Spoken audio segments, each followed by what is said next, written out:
40-45 साल का आदमी था, वही हो सकता है।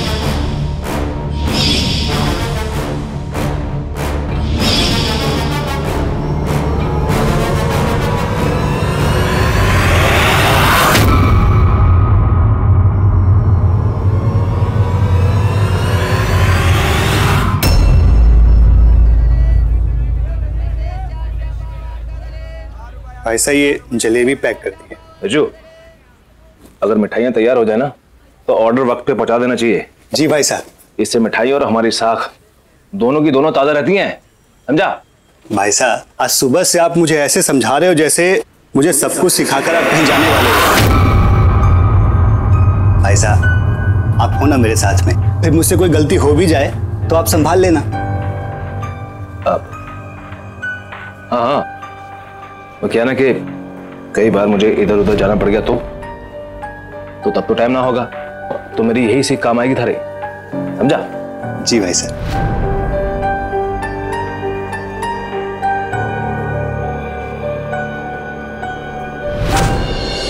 पापा, अरे वेद, ऑर्डर के डब्बे पैक करे हो?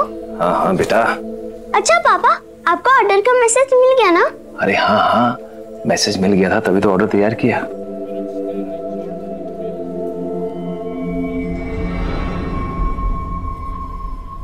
हाँ पापा, मैसेज बड़ी काम की चीज होती है।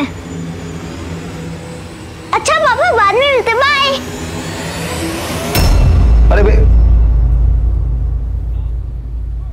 डब्बा तेरे पास कहाँ से आया? ये तो घर का है। आया नहीं, भिजवाया है भाभी सा ने आपके लिए।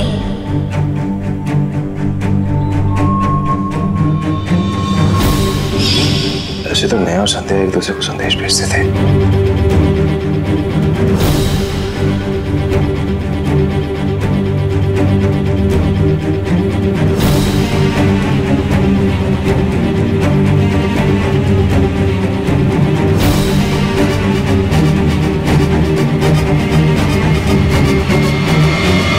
सूरज जी, भरा पूरा परिवार है अपना, फिर भी भाभो का आपसे एक अलग ही रिश्ता है। दोनों की जान बसती है एक दूसरे में। भाभो ऑपरेशन करवाने जयपुर जा रही है। ऐसे समय में भाभो को सबसे ज्यादा जरूरत आपकी है। आप साथ रहेंगे तो हिम्मत बनी रहेगी भाभो की।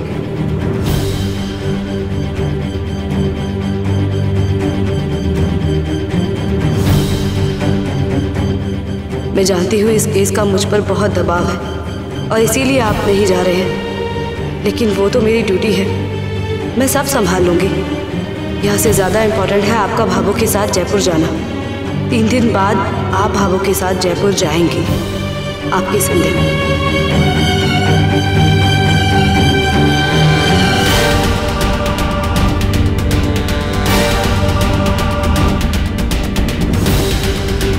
आप ही के एक एक बात से संध्या,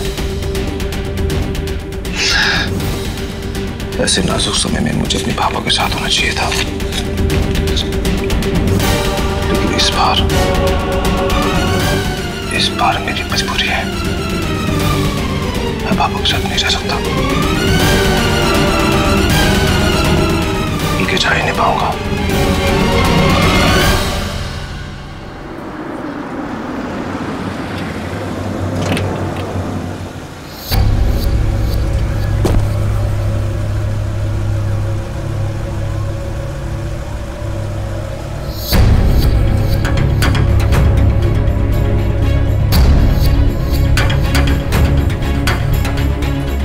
सुनिए जी। वो कचरे का डब्बा रखा रहता था ना यहाँ पे, कहाँ गया? अरे यहीं पे रखा रहता है ना, डस्टबिन। ए भाई साहब, जरा किनारे हटिए। देखिए ना, वो सामने रखा हुआ है ना, ये देखिए डस्टबिन। इसे कितने दिन में साफ करते तुम? 8-10 दिन में भर जाता है ये। अब होता क्या है कि हम लोग फोन करते हैं, फोन करके उसको बुला लेते हैं। जैसे ही ये कचरे का डिब्बा भरता है वैसे वो आ जाता है, खाली करके अच्छे से रख के चला जाता है। अभी आज तो आने वाला है। हाँ मैडम जी, आज आएगा।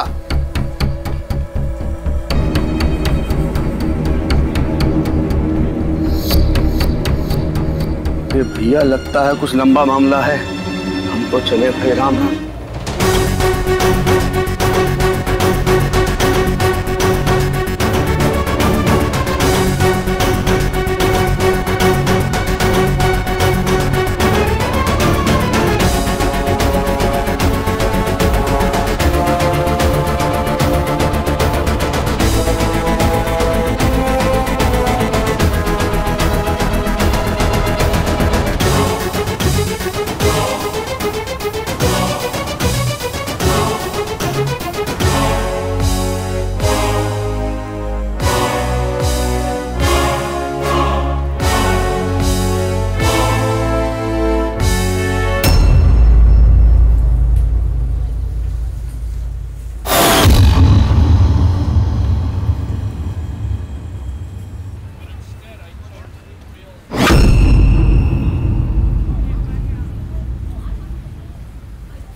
लालिमा की सगाई के कारण कितनों दिनों बाद घर में कम से कम एक खुशी का माहौल तो आया। हाँ सूरज जी।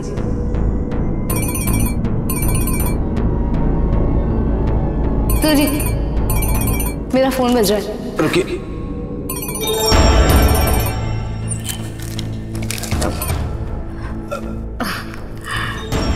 हेलो संध्या मैम, मैं ऑफिस से बोल रहा हूँ। हाँ बोलो।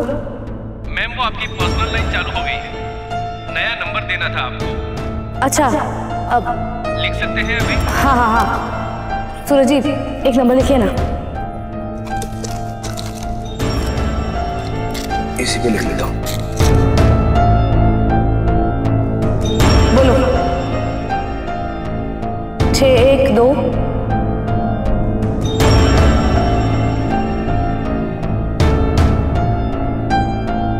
ठीक है, ओके।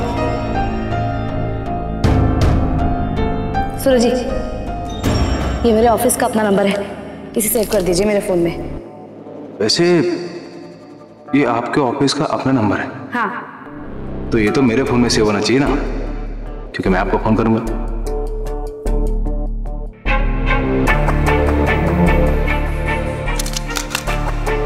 ओह, बैटरी भी अभी जानी थी। एक काम करता हूँ, बाद में सेव कर लेता हूँ। ध्यान से रख लीजिए सूरज जी से।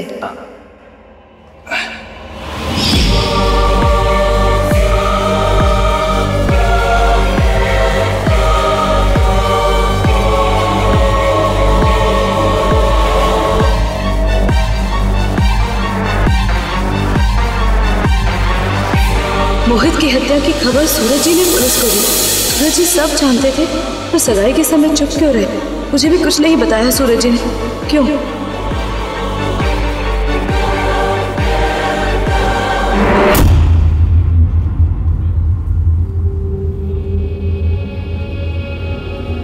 सूरज जी ने इतनी बड़ी बात सबसे छिपा के क्यों रखी? जी किसी को भी नहीं बताया, इसको फोन किया।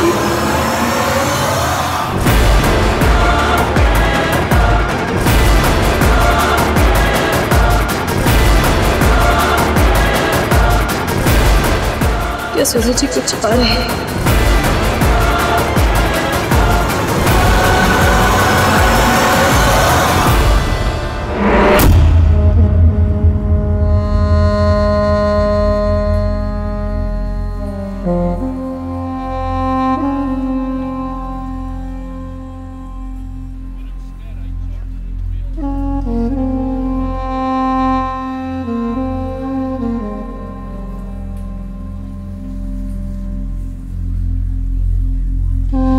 सूरज जी कहाँ रह गए आप? लालिमा के ससुराल वाले आते ही होंगे, भाभा भी पूछ रही हैं आपके बारे में। जल्दी आ जाइए। हाँ हाँ, मैं रास्ते में हूँ, बस 10 मिनट तक पहुँच जाऊँगा। जी जी।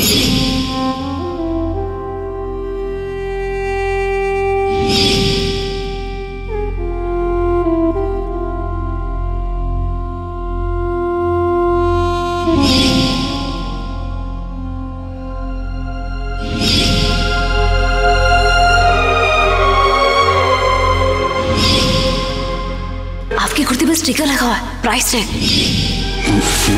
मेरे सुबह आपने उतारा तो था, फिर कहां से आ गया? आपको लगता है कि मेरे प्यार से बोलने पर भाभू ऑपरेशन के लिए मान जाती? कभी ना मानती, क्योंकि मैं जानता हूं इस इनकार के पीछे की वजह कुछ और है, क्योंकि वो अपने बेटे से बहुत प्यार करती है। इस केस को लेकर भी बहुत दबाव होगा ना आप पर। आपने जो जांच पड़ताल की, तहकीकात की, उसके आधार पे किसी पे शक हुआ आपको? पर फिर भी कोई ठोस सबूत मिला आपको?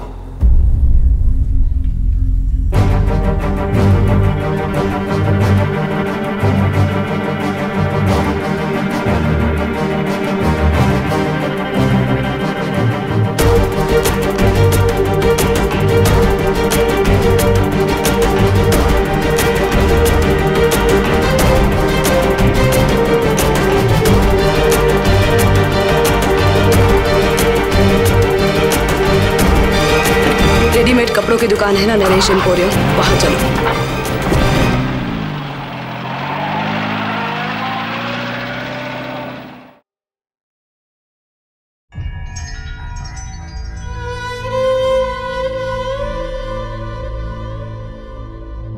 बाबू बाबू बाबू आप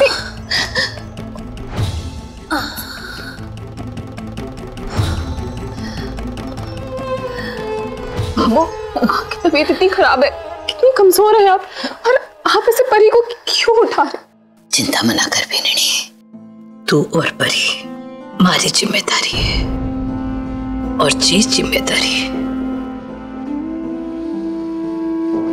मैं पूरी ईमानदारी के साथ निभाऊंगी, आखिरी सांस तक। पिछले कुछ दिनों से तुम दोनों ने जो पीड़ा सही है ना, जो भुगता है, उस पीड़ा को तो कम ना कर सकती हो, पर हमेशा हमेशा तुम्हारे साथ खड़ी रहूंगी।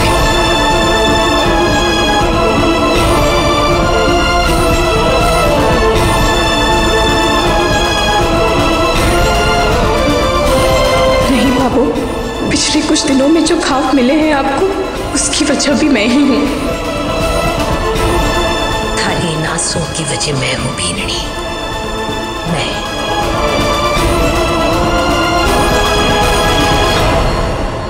भाई साहब जरा भाई जी ये हो गया, और ये आपको लड्डू भी दे दो भैया, आधा किलो जलेबी। हाँ जी जी। अरे भाई साहब मेरा भी दो ना।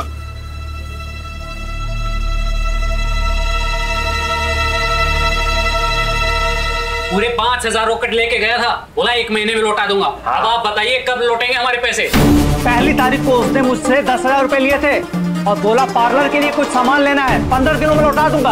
आज मोहित नहीं है, कौन देगा हमारे पैसे?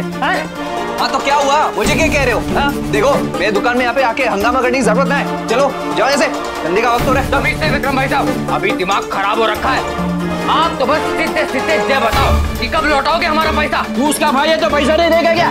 तू भाई है ना उसका, पैसा दे हमारा। अरे हमें हमारे पैसे चाहिए।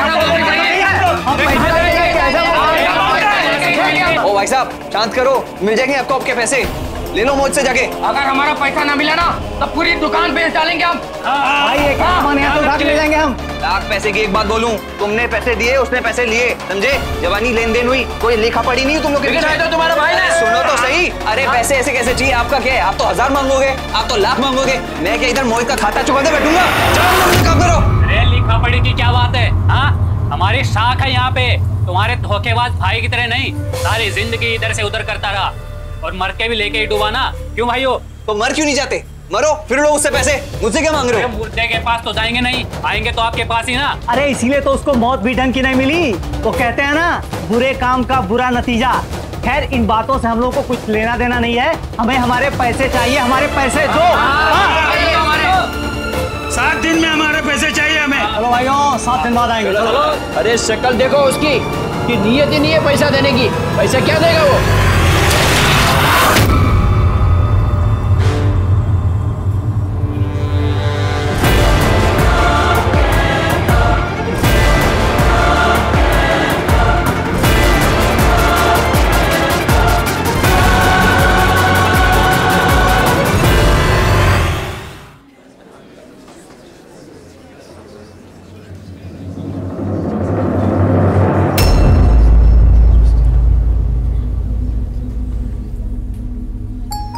ये क्या कर रही है तू संध्या? अपने सूरज जी पर शक कर रही है? वो सूरज जी जिन पे तू क्या खुद ईश्वर भी आंख बंद करके भरोसा करते होंगे। नहीं, मैं यहाँ आई हूँ ताकि अपने विश्वास पे उठे सवालों के जवाब दे सकूं, साबित कर सकूं कि सूरज जी कभी कुछ गलत नहीं कर सकते, अपने छोटे भाई के साथ तो कभी नहीं।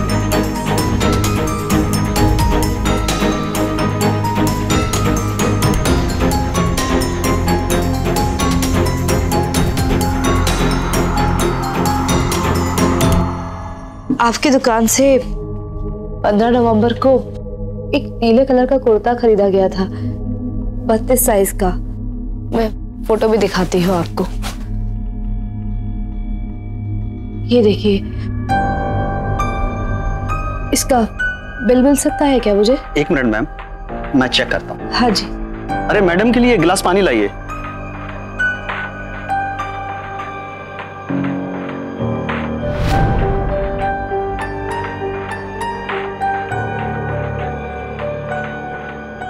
मैडम, ये कुर्ता तो आपने खरीदा था।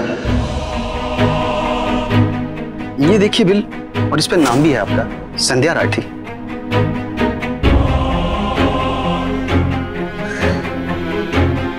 ये मैंने ही खरीदा था और किसी ने नहीं।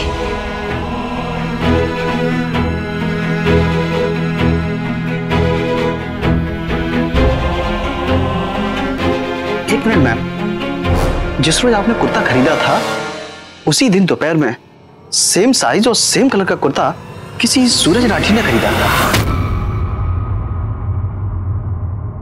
ये उनका बिल और उनका नाम सूरज राठी।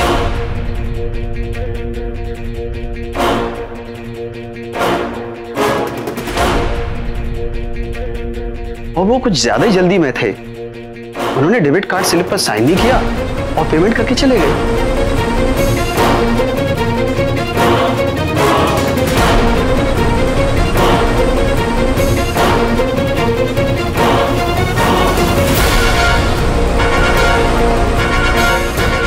डेबिट कार्ड स्लिप पर ये टाइम मोहित की हत्या से ठीक आधे घंटे बाद का है। इसका मतलब मोहित की हत्या के ठीक आधे घंटे बाद सूरज जी ने ठीक वैसा ही कुर्ता यहाँ से खरीदा। आखिर सूरज जी को ठीक वैसा ही दूसरा कुर्ता खरीदने की क्या जरूरत पड़ गई?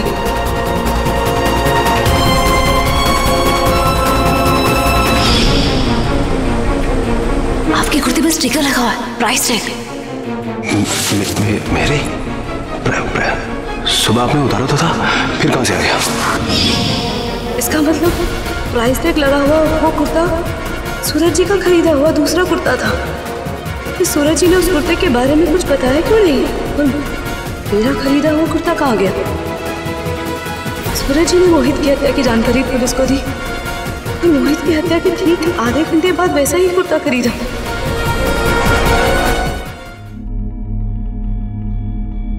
हेलो, ऐसे अचानक कहाँ चले गई थी आप राठी साहब? बिना कुछ बताए, बिना कुछ कहे, बस यूं ही? जरूरी काम आ गया था इसलिए मैं आ गई। क्या हो, तुमने कैसे फोन किया? एक ताना मारा था आपने मुझे। आज मौका भी है और दस्तूर भी। सोच रहा हूं बदला ले ही लूं। याद है ना आपको, इस केस की इन्वेस्टिगेशन में आप अकेली नहीं हैं, मैं भी इस केस का हिस्सा हूं।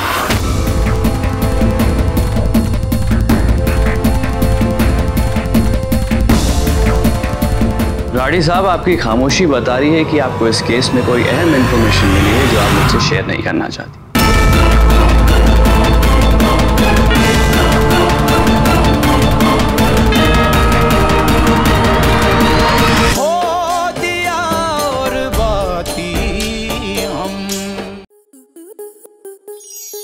आपके मनोरंजन पर अब नहीं लगेगा कोई ब्रेक। स्टार प्लस के बेहतरीन शोज देखने के लिए लाइक, शेयर और सब्सक्राइब करें स्टार प्लस यूट्यूब पेज को।